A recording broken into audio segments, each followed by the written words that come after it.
Hello student, आज हम लोग पढ़ेंगे स्मॉल इंटेस्टाइन के बारे में। अगले वीडियो में हमने पढ़ा था स्टमच के बारे में, आमाशय के बारे में। आज का वीडियो आधारित है स्मॉल इंटेस्टाइन और लार्ज इंटेस्टाइन के डिटेल स्ट्रक्चर पर। तो सबसे पहले हम पढ़ते हैं स्मॉल इंटेस्टाइन, छोटी आंत।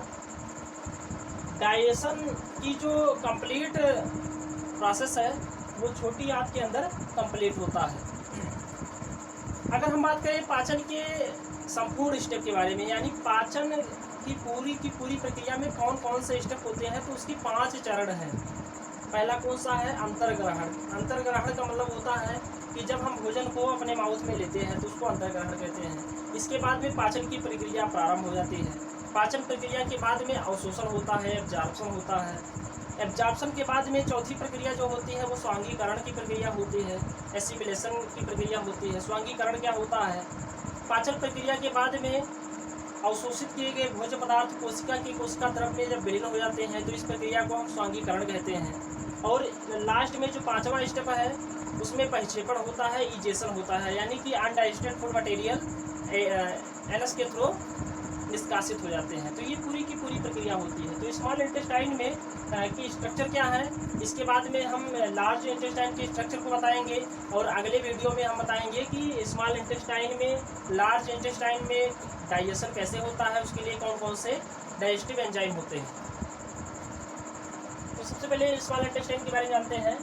क्या है? यह भोजन के पाचन तथा अवशोषण का मुख्य केंद्र है। यानी डाइजेशन एब्जॉर्प्शन की जो प्रक्रिया होती है वो स्मॉल इंटेस्टाइन के अंदर कंप्लीट होती है। यह लगभग 6 से 7 मीटर लंबी और 2.5 सेंटीमीटर चौड़ी होती है। आहार नाल की सबसे ज़्यादा लंबाई किसकी होती है, तो वो छोटी आंत की होती है, लेकिन इसका जो चौड़ाई है, डायमीटर है, वो कम है, 2.5 सेंटीमीटर ही होता है। यह अत्यधिक कुंडलित होती है। देखिए 6 से 7 मीटर बहुत लंबा हो जाएगा, लेकिन अगर किसी चीज़ को मोड़ कर रखा जाए तो वो कम स्थान में जो है समाहित हो जाती है। उसी तरह स्मॉल इंटेस्टाइन जो है वो हमारे एब्डोमिनल कैविटी में कुंडलित होकर व्यवस्थित है। यह अत्यधिक कुंडलित होती है। इसके अधिकतर भाग में रसांकुर पाए जाते हैं। रसांकुर को इंग्लिश में कहते हैं बिलाई। इनका काम क्या है? ये अवशोषण के दर को बढ़ाते हैं। अवशोषण की जो प्रक्रिया होती है वो रसांकुर के द्वारा होती है। इनका जो स्ट्रक्चर होता है तो इस तरीके होता है, फिंगर लाइक। स्मॉल इंटेस्टाइन को 3 भागों में बांटा गया है। जो फर्स्ट पार्ट है वो क्या है? डियोडिनम, ग्रहणी। आमाशय जब आपको पढ़ा रहे थे तो उसमें इसकी स्ट्रक्चर को दिखाया गया था कि आमाशय से जो स्मॉल इंटेस्टाइन का फर्स्ट पार्ट जुड़ा है क्या है? ग्रहणी है, डियोडिनम है। यह लगभग 25 सेंटीमीटर लंबी सी या यू आकार की नली है। इसमें पाचक एंजाइम को प्रोड्यूस करने वाली ग्रंथियां नहीं पाई जाती हैं, यानी कि पाचन डाइजेस्टिव ग्लैंड जो होती है वो नहीं पाई जाती है, किंतु इसमें डियोडिनल ग्लैंड तथा ब्रूनर ग्लैंड पाई जाती है। डियोडिनल ग्लैंड और ब्रूनर ग्लैंड पाई जाती हैं। तो ये क्या काम करती हैं? प्रोडक्शन ऑफ म्यूकस को स्रावित करती हैं। दूसरा पार्ट है जिजुनम, मध्यांत्र। नीचे की ओर ग्रहणी मध्यांत्र में ओपन होती है, जो लगभग 2.4 मीटर लंबी कुंडलित नलिका है। इसका व्यास 4 सेंटीमीटर होता है। तो ये दूसरा भाग है। तीसरा भाग है शेषात्र इलियम। छोटी आंत में सबसे लंबा पार्ट किसका है, तो वो इलियम है। यह 3.4 मीटर लंबी कुंडलित नलिका है, जो स्मॉल इंटेस्टाइन का लास्ट पार्ट है। 3 भाग है, लास्ट क्या है? इलियम। इसकी दीवार मध्यांत्र से पतली होती है, यानी कि सबसे पतली छोटी आंत का जो सबसे पतला भाग है वो क्या है? शेषात्र है, इलियम। यह स्मॉल इंटेस्टाइन का सबसे लंबा भाग है। स्मॉल इंटेस्टाइन का सबसे लंबा भाग क्या है? शेषात्र है, इलियम है। यह लार्ज इंटेस्टाइन के सीकम में खुलती है। बड़ी आंत का पहला भाग क्या है? सीकम। छोटी आंत का पहला भाग क्या है? ग्रहणी। तो जो सीकम है उसके स्थान पर ये ओपन होती है। वहाँ पर एक कैविटी होती है जिसको हम कहते हैं ileum caecum aperture. Ileum caecum aperture. Small intestine में के पार्ट में बिलाई होते हैं। स्मॉल इंटेस्टाइन के इस पार्ट में क्या होता है? बिलाई होते हैं, बहुत सारे बिलाई होते हैं जो एब्जॉर्प्शन की सतह को कई गुना बढ़ा देते हैं। इसी के द्वारा ही हमारे स्मॉल इंटेस्टाइन में पचे हुए भोज्य पदार्थों का अवशोषण होता है। तो अब हम जानते हैं लार्ज इंटेस्टाइन की संरचना के बारे में।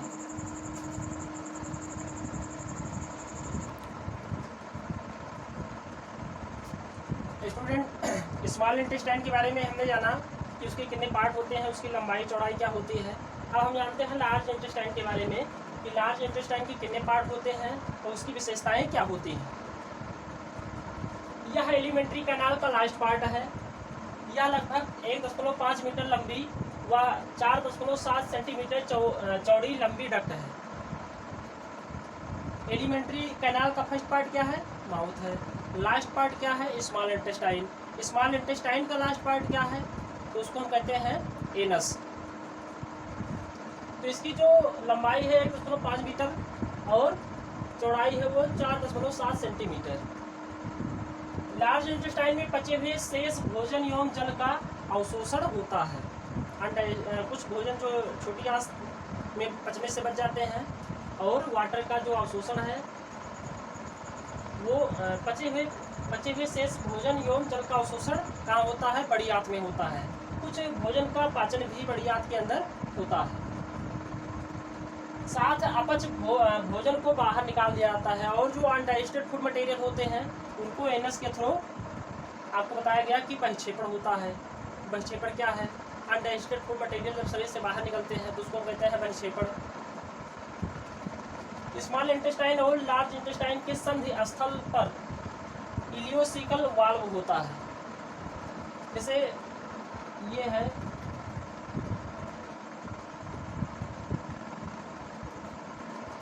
लार्ज इंटेस्टाइन का सीकम वाला पार्ट, यहाँ से छोटी आंत आकर मिलती है तो यहाँ पर एक वाल्व पाया जाता है जिसको हम कहते हैं इलियोसिकल वाल्व। इसके द्वारा फूड जो होता है वो स्मॉल इंटेस्टाइन के इलियम से सीकम में पहुँचता है। अब हम बात करते हैं कि पार्ट कितना होता है। लार्ज इंटेस्टाइन के भी 3 पार्ट होते हैं। पहला है उंडुक या इसको कहते हैं इंग्लिश में सीकम। यह लगभग 5 से 8 सेंटीमीटर लंबी नली है। इसी नलिका पर वर्मीफॉर्म अपेंडिक्स पाया जाता है। वर्मीफॉर्म अपेंडिक्स यानी कि क्रिम रूप परिशेषिका। क्रिम वर्म जैसी संरचना होती है इसलिए कहा गया है क्रिम रूप परिशेषिका। इसका फंक्शन क्या है? तो वर्तमान में इसका कोई फंक्शन नहीं है, लेकिन पहले माना जाता है कि ये जो वर्मीफॉर्म अपेंडिक्स है इसके अंदर सेलुलोज का डाइजेशन होता था। वर्तमान में इसका कोई फंक्शन नहीं है, इसको इसलिए हम इसको क्या कहते हैं? वेस्टिजियल आर्गन, अवशेषी अंग कहा गया है। तो इसको हम क्या कहते हैं? अवशेषी अंग कहते हैं। ये कहाँ पाया जाता है?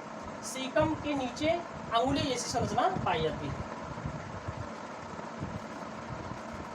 अगर इसके अंदर भोजन चला जाता है तो उसका डाइजेशन नहीं होगा, भोजन सड़ जाएगा और हमारे स्टमच के अंदर दर्द होगा और उसको इससे अवशेषी अंग जो है वर्मीफॉर्म अपेंडिक्स जो है वो खराब हो जाता है।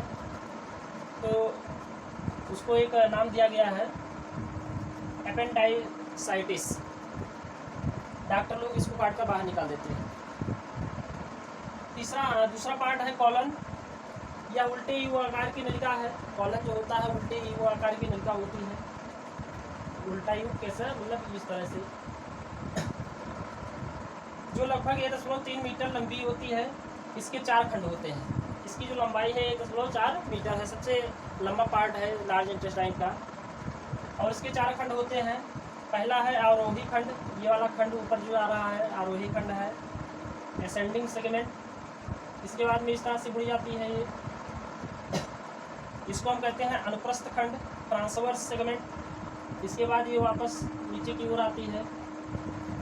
इसको हम कहते हैं आरोही खंड, डिसेंडिंग सेगमेंट। और फिर ये आकर जो है यहाँ पर फूली हुई संरचना बनाती है।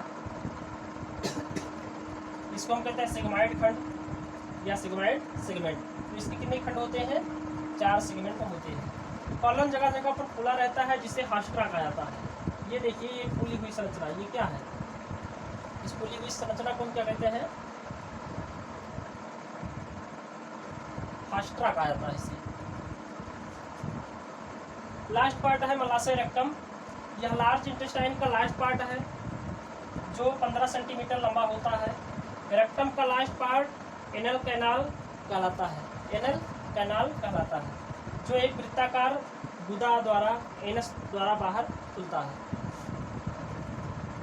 रेक्टम की वाल में उपस्थित चषक कोशिकाएं, इंग्लिश में कहते हैं गोबलेट सेल, तथा एब्जॉर्प्टिव सेल, अवशोषी कोशिकाएं मलाशय की दीवार तथा मल को चिकना एवं लसलसा बनाए रखती हैं।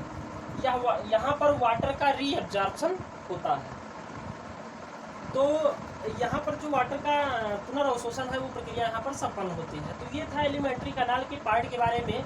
अगले वीडियो में हम जानेंगे कि छोटी आंत में और बड़ी आंत में पाचन की क्रिया जो होती है किस प्रकार से होती है।